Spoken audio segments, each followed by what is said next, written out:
ವೀಕ್ಷಕರೇ, ನಾನು ನಿಮ್ಮ ವಿ ಕೆ ಶರ್ಮಾ ಪುರೋಹಿತ.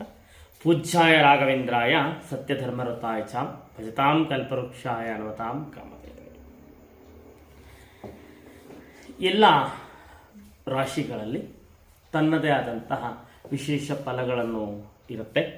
ಅದೇ ರೀತಿಯಾಗಿ 2024 ಜನವರಿ ತಿಂಗಳಲ್ಲಿ ಮೇಷರಾಶಿಯ ಫಲಗಳು ಹೇಗಿದೆ ನೋಡೋಣ ವೀಕ್ಷಕರೇ.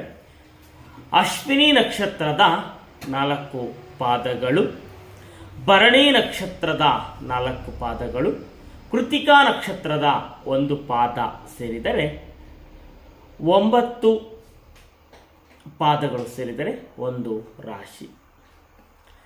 ಆ ಮೇಷರಾಶಿಯ ಅಧಿಪತಿಯು ಕುಚ.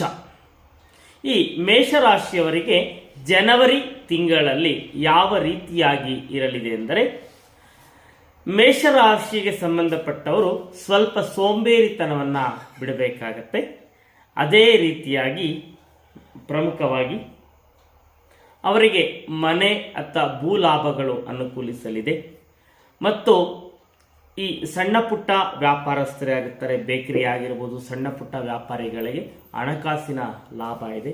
ಆದ್ದರಿಂದ ಈ ಯಾವುದಾದ್ರೂ ತೊಂದರೆಗಳಿರುವಂತಹ ಅವರಿಗೆ ಏನು ಪರಿಹಾರ ಮಾಡಿಕೊಂಡರೆ ಉತ್ತಮ ಅಂದರೆ, ಈ 15 ದಿನಗಳು ಅಂದರೆ ಶುಕ್ಲ ಪಕ್ಷ ಮತ್ತು ಕೃಷ್ಣ ಪಕ್ಷದಲ್ಲಿ ಅವರು ಶಿವ ದೇವಾಲಯವಾಗಲಿ ಗಣಪತಿ ದೇವಾಲಯಗಳಿಗೆ ಭೇಟಿ ಕೊಟ್ಟು ಅಭಿಷೇಕಗಳನ್ನು ಮಾಡಿಸಿದರೆ ಅವರಿಗೆ ಇಷ್ಟಾರ್ಥ ನೆರವೇರಲಿದೆ ವೀಕ್ಷಕರೇ.